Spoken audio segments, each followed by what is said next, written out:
Hello viewers, সবাই কেমন আছেন?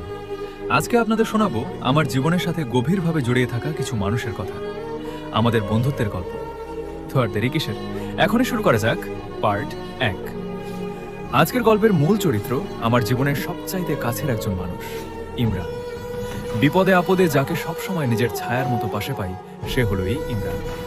তবে তার একটা অভ্যাস বেশ মজার, আবার মাঝে মাঝে বিরক্তিকর বটে।